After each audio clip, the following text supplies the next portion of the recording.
ఉన్న బంగారాన్ని విడిపించి ఆ రోజు ఆన్లైన్ రేటుకే మేము కొంటాం. Sharma gold company. నమస్కారం, సుమన్ టీవీకి స్వాగతం. జూలై మాసంలో ద్వాదశ రాశుల వారికి ఎలా ఉండనుంది, ఏ గ్రహాలు ఏ రాశుల వారికి అనుకూలిస్తున్నాయి, అలాగే ఏ గ్రహాలు అనుకూలించటం లేదు, వాటి వల్ల ఎటువంటి ఫలితాలు ఏర్పడనున్నాయి, ఈ విషయాలను తెలియజేసేందుకు మనతో పాటు ఉన్నారు ప్రముఖ జ్యోతిష్య శాస్త్ర పండితులు బ్రహ్మశ్రీ నందిబట్ల శ్రీహరి శర్మ గారు. గురుగారు నమస్కారం. వాగర్థావివ సంపృక్తౌ వాగర్థ ప్రతిపత్తయే జగతః పితరౌ వందే పార్వతీ పరమేశ్వరౌ. సదాశివసమారంభాం శంకరాచార్య మధ్యమాం అస్మదాచార్య పర్యంతం వందే గురు పరంపరాం. ఆదిత్యాయ చ సోమాయ మంగళాయ బుధాయ చ గురుశుక్ర శనిభ్యశ్చ రాహవే కేతవే నమః. గురుగారు, మీనరాశి వారికి జూలై మాసంలోని ఏ గ్రహాలు అనుకూలిస్తున్నాయి, ఎలా ఉంది వీళ్ళకి? మీనరాశిలో జన్మించినటువంటి చూసుకున్నట్లయితే రాశిలోని రాహువు, అలాగే సప్తమంలో కేతువు, 12వ శని వక్రీకరించే స్థితి పొంది ఉండడం, 12వ తారీఖు వరకు కుజుడు ద్వితీయ స్థానంలో, తర్వాత తృతీయ స్థానంలో గురువుతో కలిసి షేర్ చేసుకోవడం, అలాగే 16వ తారీఖు నుంచి రవి కర్కాటక రాశికి, బుధుడు 19వ తారీఖు నుంచి, శుక్రుడు 6వ తారీఖు నుంచి కర్కాటక రాశి ప్రవేశం చేసినటువంటి ఈ కారణం చేత ఈ యొక్క గ్రహాల యొక్క సంచారం శుభ అశుభ మిశ్రమాల యొక్క ఫలితంగా ఉంటుందని చెప్పవచ్చు. ముఖ్యంగా విద్యార్థులకి నూతన కళాశాల ప్రవేశాలు ఏర్పడడానికి మార్గం సుగమమవుతుంది. అయితే ముఖ్యంగా గమనించుకోవాల్సిన అంశం ఏంటంటే, ఈ గ్రహాల యొక్క సంచారం ప్రభావం వలన లిటిగేషన్ లాంటి వ్యవహారాలు, కోర్టు సంబంధించినటువంటి వ్యవహారాలకి దూరంగా ఉండడమే చాలా మేలనేటువంటి విషయాన్ని గమనించుకోవాలి. అయితే ఆరోగ్యపరంగా ఏవైతే సమస్యలు ఉంటాయో ఆ ఆరోగ్యపరమైనటువంటి సమస్యలు మీకు పరిష్కారం అవుతాయని చెప్పవచ్చు. ఇక అనేక రకాలుగా చెప్పాలి అంటే గృహ సంబంధమైనటువంటి మార్పులు చేర్పులు చోటు చేసుకుంటాయి. నూతన వాహన కొనుగోలు కానీ, గృహంలో మరమ్మతులు చేయడం కానీ ఇలాంటివి అనేకంగా శుభఫలితాలు ఏర్పడతాయని చెప్పవచ్చు. ముఖ్యంగా భాగస్వాముల మధ్య, అలాగే దంపతుల మధ్య విభేదాలు ఏర్పడడానికి అవకాశం ఉంది కాబట్టి జాగ్రత్తలు పాటించండి. ముఖ్యంగా వాగ్వివాదాలు చోటు చేసుకోకుండా ప్రయత్నాలు చేసుకోండి. లౌక్యాన్ని ప్రదర్శించి ముందడుగు వేసినట్లయితే ఈ యొక్క మీనరాశిలో జన్మించినటువంటి వారికి సర్వదా అనుకూలమైనటువంటి ఫలితాలు ఉంటాయి. అయితే ప్రధానంగా ఈ మాసంలో ఎప్పుడు కూడా ప్రతికూలతలేనా, అనుకూలతలు ఉండవా? ఎప్పుడు పగలు తర్వాత చీకటి, అలాగే కష్టము తర్వాత సుఖము అనేటువంటివి ఉంటాయి. కాబట్టి ఇక ఏ రోజుల్లో గనక పరిహారాలు అనగా ఏ రోజుల్లో గనక అనుకూలంగా ఉంటాయని చెప్పుకోదలిస్తే, ముఖ్యంగా ధనమిదం మూలం జగత్ కాబట్టి పరమైనటువంటి సమస్యలే మానవుడికి అధికంగా ఉంటాయి. కాబట్టి ఏ రోజుల్లో ముఖ్యమైన నిర్ణయాలు తీసుకోవాలనే విషయాన్ని గమనించుకుందాం. ముఖ్యంగా ఈ యొక్క జూలై నెలలో మీరు ఏవైతే పనులు అనుకుంటారో ఆ పనులకి సంబంధించి ప్రయత్నాలు చేస్తారు. ఆ ప్రయత్నాలకు సంబంధించినటువంటి సంపూర్ణమైనటువంటి ఫలితం 26, 27 తారీఖుల్లో మీకు లభించబోతుంది. ఇక 3వ తారీఖు, 4వ తారీఖు, 30, 31 తారీఖుల్లో నూతన వ్యక్తుల యొక్క పరిచయము, అలాగే సోదర సోదరీమణులు, బంధువులు, మిత్రులతో వినోదము, విహారయాత్రలు చేసేటువంటి అవకాశాలు, ఆనందంగా గడిపేటువంటి అవకాశాలు ఈ 3, 4, 30, 31 తారీఖుల్లో ఉంటాయి. అనగా మాస ప్రారంభం, మాసాంతము ఆనందదాయకంగా గడుస్తుందని చెప్పవచ్చు. ఇక 10, 11, 12, 13, 14 తారీఖుల్లో మరియు 22, 23 తారీఖుల్లో ధనము అధికంగా లాభిస్తుంది.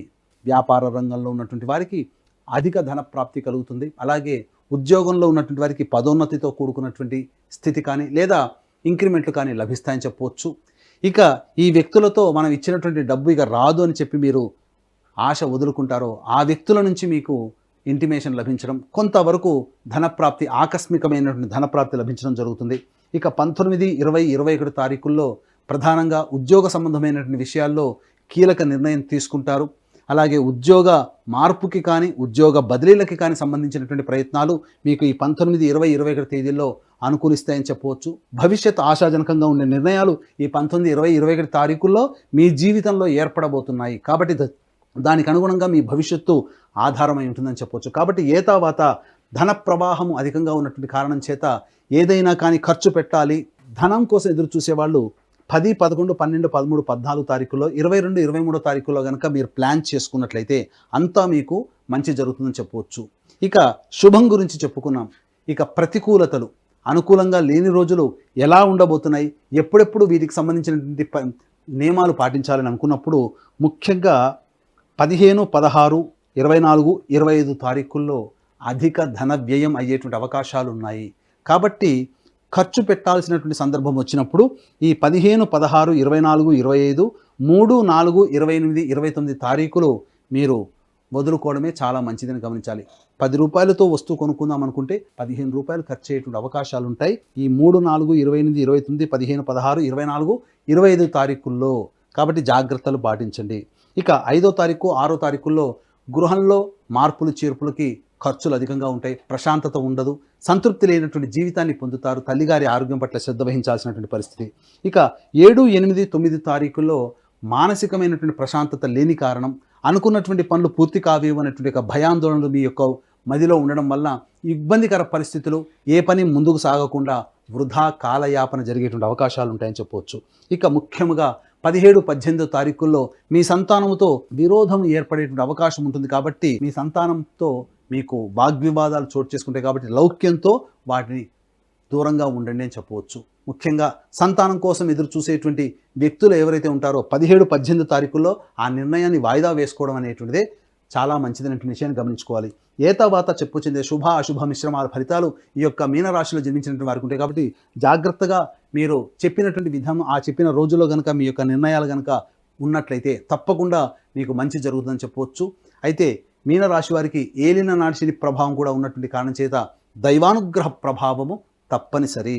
కావున దీన్ని దృష్టిలో పెట్టుకుని ఈ నెల 21వ తారీఖు రోజున గురు పూర్ణిమ సందర్భంగా దక్షిణ కైలాసంగా పిలువబడేటువంటి శ్రీకాళహస్తి క్షేత్రంలో విద్యార్థుల కోసం ప్రత్యేకించి దక్షిణామూర్తి సరస్వతి హోమాలు, అలాగే ఏలినాటి శని ప్రభావం గురైనటువంటి శని దోషానికి గురైనటువంటి వృషభ, మిథున, కర్కాటక, సింహతుల, వృశ్చిక, మకర, కుంభమీన రాశిలో జన్మించినటువంటి వారికి శనీశ్వర హోమం, అఘోర పాశుపత మంత్ర హోమంతో పాటు శ్రీకాళహస్తి క్షేత్రంలో రాహుకేతు పూజలు, అలాగే వివాహము, ఉద్యోగము, అనారోగ్య సమస్యలకి నివారణకి 18 రకాల హోమాది కార్యక్రమాలు కేవలం 1500 రూపాయల రుసుముతో మీ గోతనామాదులతో చేయించడం జరుగుతుంది. అలాగే ఈ యొక్క సంవత్సరం అంతా కూడా మా పీఠం ఆధ్వర్యంలో కార్యక్రమాల్లో మీ కుటుంబ సభ్యుల గోతనామాదులు అందరితో సహా నమోదు చేసుకోదలిస్తే నమోదు చేసుకోవచ్చు. అవకాశం ఉన్న వాళ్ళు కార్యక్రమ తదనంతరం కాంటాక్ట్ చేసి పూర్తి వివరాలు తెలుసుకోండి. ఈ నెల 21వ తారీఖు రోజున గురు పౌర్ణమి సందర్భంగా శ్రీకాళహస్తిలో జరిగేటువంటి కార్యక్రమంలో కేవలం అతి కొద్ది మందికి మాత్రమే అవకాశం అనేటువంటి ఉంది. కాబట్టి ఈ యొక్క అవకాశాన్ని వీక్షించేటువంటి సుమన్ టీవీ ప్రేక్షకులు సద్వినియోగపరచుకోగలరని చెప్పవచ్చు.